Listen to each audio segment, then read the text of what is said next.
31 जुलाई 2022 सुबह के 5:30 बजे ओहायो यूएसए। ये टोयोटा कार ओहायो शहर के चक्कर लगा रही थी और इस कार को 17 साल की लड़की मैकेंजी ड्राइव कर रही थी और इस कार के अंदर उसका 19 साल का बॉयफ्रेंड डोमिनिक था और उन दोनों का कॉमन फ्रेंड डेवियन था। पहले तो ये कार नॉर्मल स्पीड से चल रही थी, पर अचानक ये कार की स्पीड तेज़ होती है और ये कार सीधा एक दीवार में जा भिड़ती है। इस जानलेवा एक्सीडेंट में ऑन द स्पॉट डोमिनिक और डेवियन की डेथ हो गई थी, पर मैकेंजी जो इस कार को ड्राइव कर रही थी वो सही सलामत थी, पर उसको कई इंजरीज आई थी, इसलिए उसको हॉस्पिटल में एडमिट होना पड़ता है। और ट्रीटमेंट ख़त्म होने के बाद कुछ ही दिनों में मैकेंजी हॉस्पिटल से डिस्चार्ज भी हो जाती है। पहले तो सबको ये कार एक्सीडेंट ही लगा, पर इस एक्सीडेंट के 3 महीने बाद ही पुलिस मैकेंजी को डबल मर्डर के चार्जेस पे अरेस्ट कर लेती है। आखिर पुलिस को मैकेंजी के खिलाफ क्या क्लू मिले थे और क्या सही में ये एक्सीडेंट था या फिर प्लान मर्डर था? आखिर ये मैकेंजी थी कौन? खुलेंगे केस के राज हिमांशु के साथ।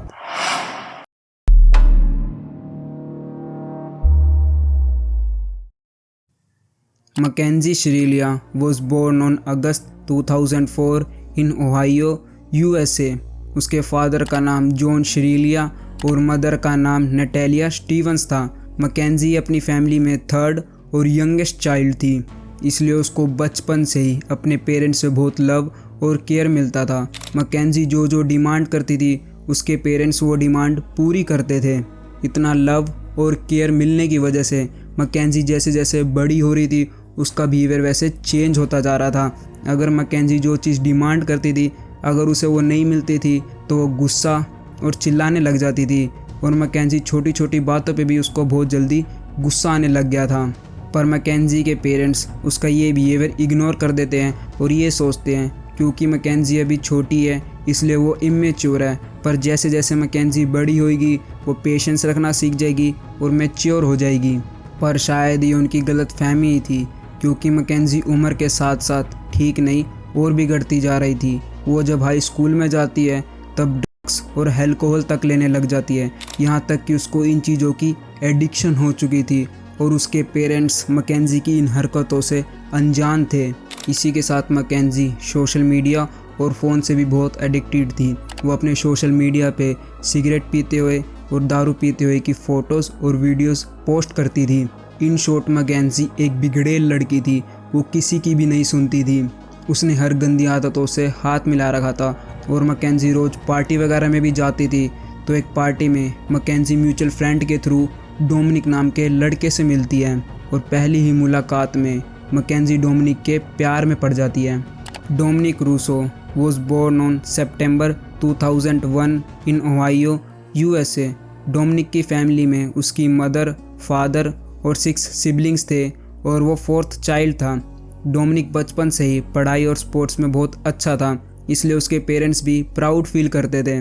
डोमिनिक लविंग नेचर का था और सबसे अच्छे से बात करता था, इसलिए लोग भी उसको बहुत पसंद करते थे और साथ ही वो हैंडसम और बहुत अट्रैक्टिव था, इसलिए हर जगह वो सेंटर ऑफ द अटेंशन होता था।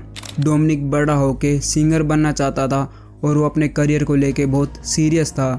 डोमिनिक नेचर में रिस्पॉन्सिबल और पेशेंट था। उसकी पर्सनैलिटी मैकेंजी से एकदम अपोजिट थी, इसलिए यही कारण था कि मैकेंजी पहली नज़र में ही डोमिनिक के प्यार में पड़ जाती है। फिर 2021 में दोनों एक दूसरे को डेट करना स्टार्ट कर देते हैं।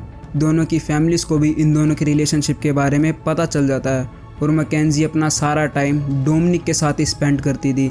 यहाँ तक कि मैकेंजी अपने घर से ज़्यादा डोमिनिक के घर पे रहती थी और दोनों जहाँ भी जाते एक दूसरे के साथ ही जाते। सब कुछ बढ़िया चल रहा था, दोनों फ्यूचर प्लानिंग भी करते। यहाँ तक कि मैकेंजी और डोमिनिक जल्दी शादी करके न्यूयॉर्क शिफ्ट होना चाहते थे। स्टार्टिंग में तो सबको मैकेंजी का बिहेवियर लविंग, केयरिंग और मैच्योर लगा था, पर धीरे धीरे मैकेंजी की असलियत बाहर आने वाली थी। वो छोटी छोटी चीज़ों के लिए ज़िद करती और अगर उसकी डिमांड फुलफ़िल नहीं होती थी तो वो चिल्लाती और ज़िद करने लग जाती थी। एक तरह से मैकेंजी छोटे बच्चे की तरह बिहेव करती थी। शुरुआत में तो डोमिनिक मैकेंजी का ये बिहेवियर इग्नोर कर देता है, पर जल्दी उसको मैकेंजी की असलियत पता चलने वाली थी।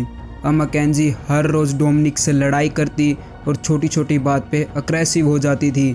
इसके बाद डोमिनिक रोज़ रोज़ की लड़ाइयों और मैकेंजी की बिहेवियर से तंग आ चुका था, इसलिए वो इस रिलेशनशिप को एंड करने का डिसाइड करता है और मैकेंजी को छोड़ देता है।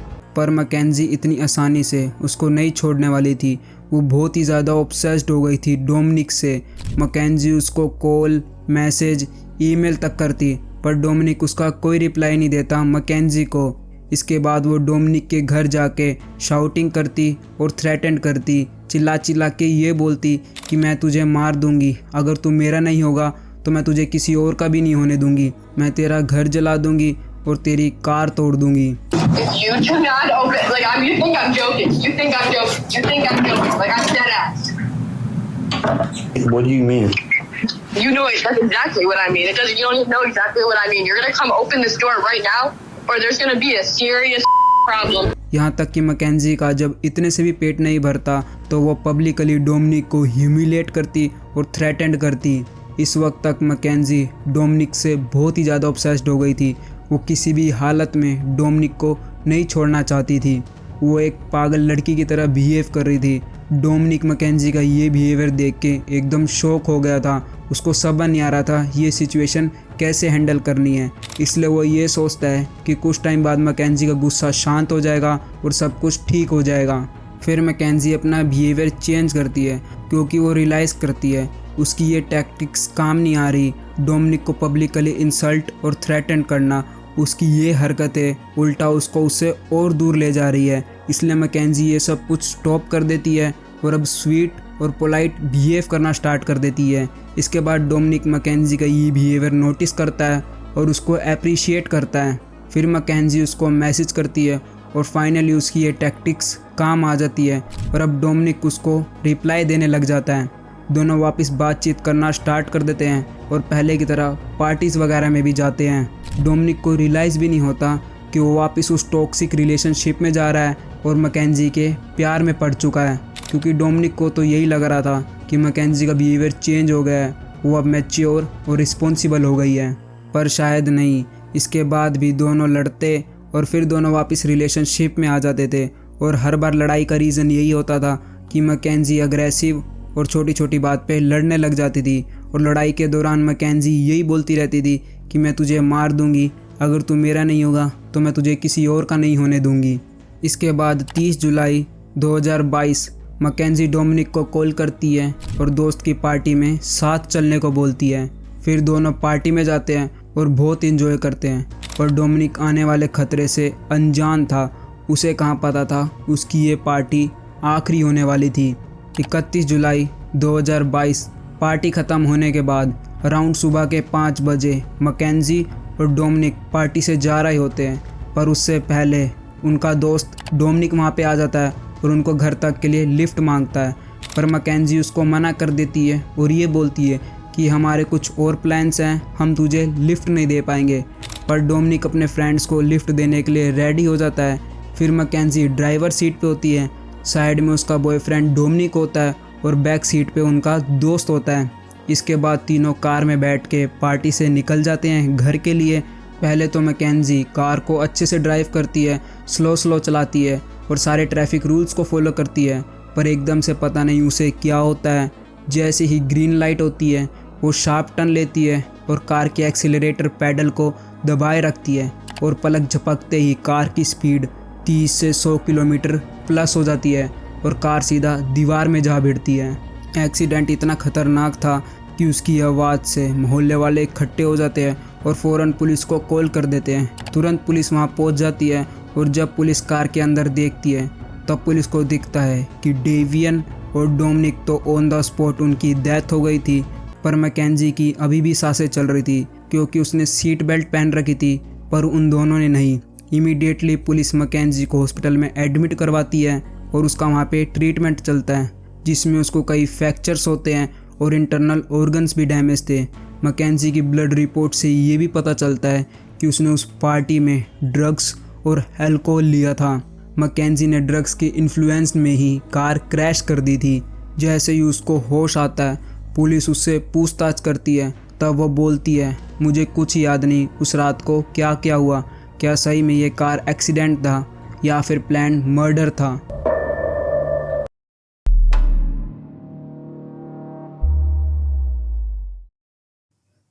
इसके बाद 21 अगस्त 2022 को मैकेंजी हॉस्पिटल से डिस्चार्ज हो जाती है और अपने डेली रूटीन में लग जाती है।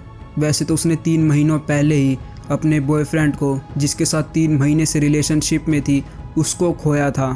कायदे से तो उसको सैड होना चाहिए था, पर उसके एक्शन और बिहेवियर से ऐसा नहीं लग रहा था कि उसको डोमिनिक की डेथ का 1% भी गम है। क्योंकि सितंबर 2022 में मैकेंजी कॉन्सर्ट अटेंड करने जाती है। वैसे तो उसके लेग्स पूरी तरह ठीक नहीं होते, पर तभी भी वो व्हीलचेयर पे कॉन्सर्ट अटेंड करने जाती है। यहाँ तक कि अक्टूबर 2022 में मैकेंजी अपने फ्रेंड्स के साथ टिकटॉक वीडियोस बनाती है और हैलोवीन पार्टी करने जाती है। मतलब उस कार क्रैश के बाद मैकेंजी खुशी से अपनी लाइफ जी रही थी, पर उसे नहीं पता था पुलिस ये सब कुछ मॉनिटर कर रही थी। इसलिए 4 नवंबर 2022 को पुलिस मैकेंजी को अरेस्ट करती है और उस पर डबल मर्डर के चार्जेस लगाती है। इसके बाद मैकेंजी का कोर्ट में ट्रायल चलता है, जिसमें पता चलता है कि ये कोई एक्सीडेंट नहीं, इंटेंशनली मर्डर था। क्योंकि पुलिस ने 31 जुलाई 2022 की सुबह के सारे सीसीटीवी फुटेज को देखा, जिसमें पुलिस को पता चला कि पहले तो मैकेंजी कार को स्लो भी चला रही थी और सारे रूल्स एंड रेगुलेशन को भी फॉलो कर रही थी, पर पर्टिकुलरली जब उसको खाली रोड दिखी और आसपास कोई नहीं दिखा, तब उसने इंटेंशनली कार को दीवार में दे के मारी और इतना भयानक एक्सीडेंट करवा दिया। यहाँ तक कि पुलिस ने उस कार को फोरेंसिक में भी भेजा, जिसमें पुलिस को पता चला कि मैकेंजी ने इंटेंशनली कार के एक्सीलेटर पैडल को पुश डाउन ही रखा और एक बार भी ब्रेक लगाने की कोशिश तक नहीं करी। Intent was obvious upon seeing that video that there was only one goal, and the computer demonstrated that there was no attempt to slow down or stop, that it was full speed into a building, and tragically it cost 2 people their lives. और सबसे important clue police को ये मिला कि same उसी road पे McKenzie car drive करके practice कर रही थी और कैसे इस एक्सीडेंट को एग्जीक्यूट करना है। और एक बार नहीं, लगातार 7 दिन तक मैकेंजी सेम उसी रोड पे जाके कार को प्रैक्टिस कर रही थी। पुलिस को डोमिनिक की मदद से ये भी पता चला कि 17 जुलाई 2022 को जब डोमिनिक और मैकेंजी कार में थे, तब डोमिनिक अपनी मदर से फ़ोन पे बात कर रहा था। तब उन्होंने ये सुना कि I will crash this car right now. और पहले भी कई बार मैकेंजी ने डोमिनिक को मारने की धमकी दी थी। इसके बाद 21 अगस्त 2023 को मैकेंजी डबल मर्डर करने के लिए गिल्टी प्रूव हो जाती है और जज उसे 25 साल लाइफ इम्प्रिजमेंट की सज़ा सुनाते हैं। The video clearly shows the purpose and intent of the defendant. She chose a course of death and destruction that day. She morphs from a responsible driver to literal hell on wheels. Her actions were controlled, methodical, deliberate, intentional, and purposeful. This was not reckless driving. This was murder. यहाँ तक कि डेवियन के parents बोलते हैं, इसमें मेरे बेटे का क्या कसूर था, वो तो बस लिफ्ट ही मांग रहा था। मैकेंजी ने उसको एक सूटकेस की तरह ट्रीट किया जो बैक सीट पे पड़ा हुआ था। उसने एक बार भी उसके बारे में भी नहीं सोचा। We are just thankful that we feel justice was served today. There's not a day that goes by that we don't miss our son, and justice was served for him today. But honestly, there's no winners here. There's no winners here today. इस case को लेके आपका क्या opinion है, comment करके ज़रूर बताना। Thanks for watching.